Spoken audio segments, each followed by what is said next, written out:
반갑습니다. 평택시 포승읍 농가가 간척지 염해 확산으로 피해를 보고 있습니다. 경기도가 쓰레기와의 전쟁을 선포했습니다. 수원시가 불법 토지 변경 단속에 드론을 활용하면서 효과를 보고 있습니다. 안녕하십니까. YBC 뉴스 신세아입니다. 한 주간 각 지역의 주요 뉴스를 전해드리는 뉴스 프라임 플러스 시간입니다. 먼저 평택시 소식 전해드립니다. 충남과 경기 등 중부지방의 극심한 가뭄으로 인해 6월 중순에 가까운데도 파릇파릇하게 벼가 자란 논을 찾아보기 힘듭니다. 평택시 포승읍 역시 물 부족과 염분 농도 상승으로 모의 생육에 지장을 받고 있는데요.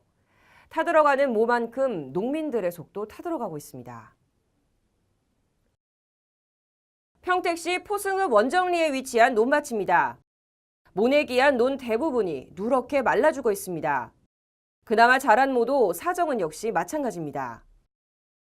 지금으로서는 장담할 수가 없어요. 이거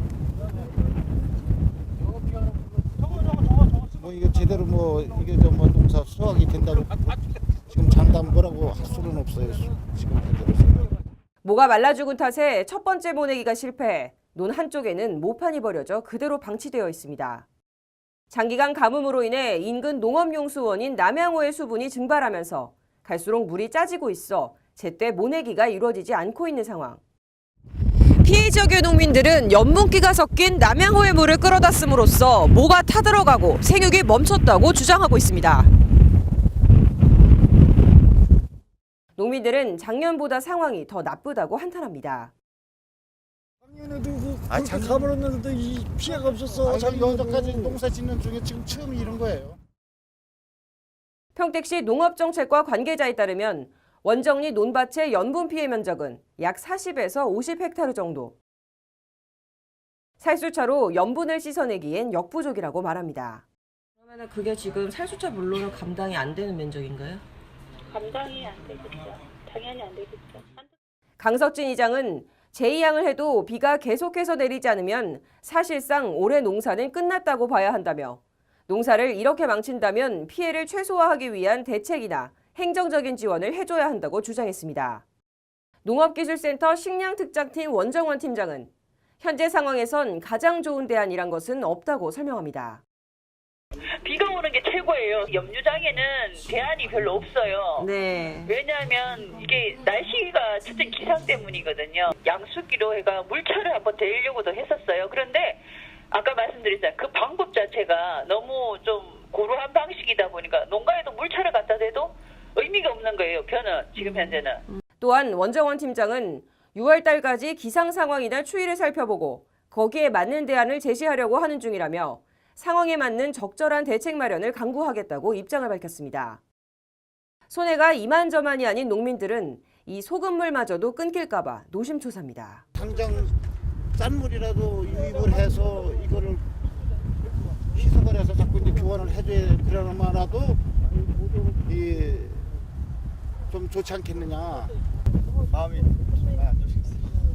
저 마음이 좀 타들어가고 지금 사실 입맛이 쓰죠. 지금 사실.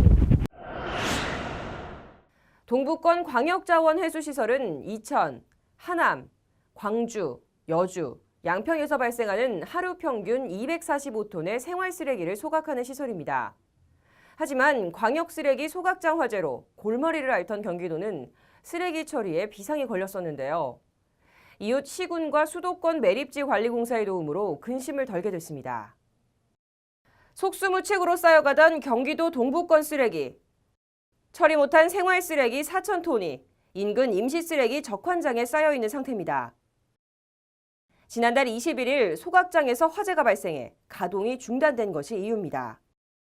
하지만 그간 처리하지 못했던 쓰레기와 앞으로 발생할 쓰레기를 인근 시군이 나눠 대신 소각해주거나 수도권 매립지에서 받아주기로 해 한숨 돌리게 되었습니다.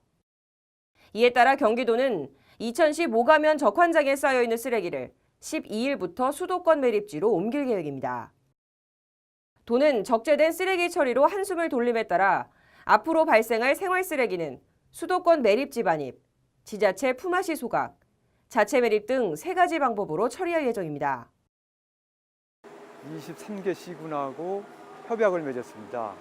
그래서 품앗이 소각 협약을 맺어가지고 서로 위기 상황이 닥쳤을 때 서로 도와주자 해서 이번에 그 품앗이 소각을 추진하게 됐습니다.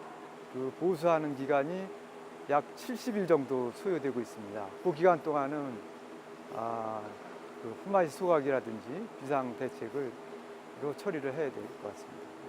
한편 평택시에서도 쓰레기와의 전쟁을 선포했습니다. 쓰레기 불법 투기를 막기 위한 무단 투기 신고 캠페인입니다. 시는 이로 인해 시민의식 전환의 계기로 삼아 깨끗한 거리 조성을 기대한다고 밝혔습니다. 마지막 수원시 소식입니다. 수원시가 불법 토지 변경 단속에 드론의 장점을 활용하면서 톡톡히 효과를 보고 있습니다. 보도에 손지혜 기자입니다.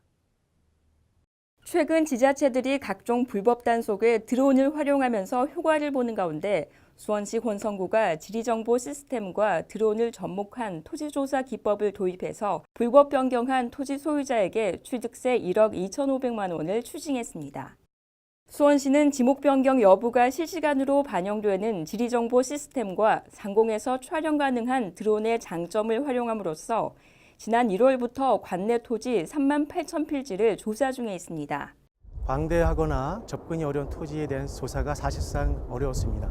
드론과 지리정보 시스템을 활용하면 손쉽게 조사될 수 있다는 점에 착안해서 이 밖에도 지목 변경이 의심되는 토지 10필에 대해 추가로 조사할 예정입니다. 한편 YBC 뉴스는 지난 9일에 우산시 완충녹지 훼손에 대한 기사를 다뤘습니다. 우산시 내산미동 일대의 완충녹지 지대를 개인적으로 무단 사용함으로써 산림을 훼손한 경우를 적발한 뉴스였는데 이처럼 국유지 유용 등 불법 단속에 드론을 활용해 현장 조사의 효율성을 보다 높일 수 있을 것이라는 전망이 나오고 있습니다. 경기도가 다음 달 6일부터 우수농산물 직거래 장터를 개장해 향후 5년간 정기적으로 운영할 계획입니다. 극심한 가뭄으로 인해 피해가 큰 농민들에게 작은 위안이 되었으면 하는데요. 현재 농산물 직거래 장터에 참여할 우수농가는 모집 중에 있다고 하니 농산물 판매처를 확보하지 못한 농가는 오는 21일까지 경기농식품유통진흥원 홈페이지를 통해서 참여 신청할 수 있습니다. 지금까지 뉴스프라임 플러스였습니다. 시청해주셔서 감사합니다.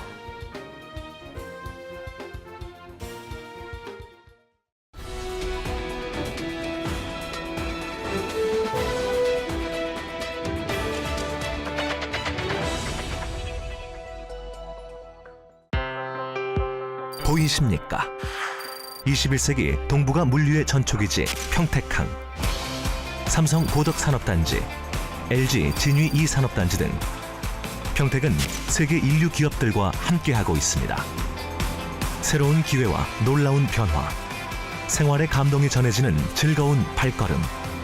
평택이 시민과 함께 대한민국 신성장 경제 신도시로 더 새롭게 발전합니다.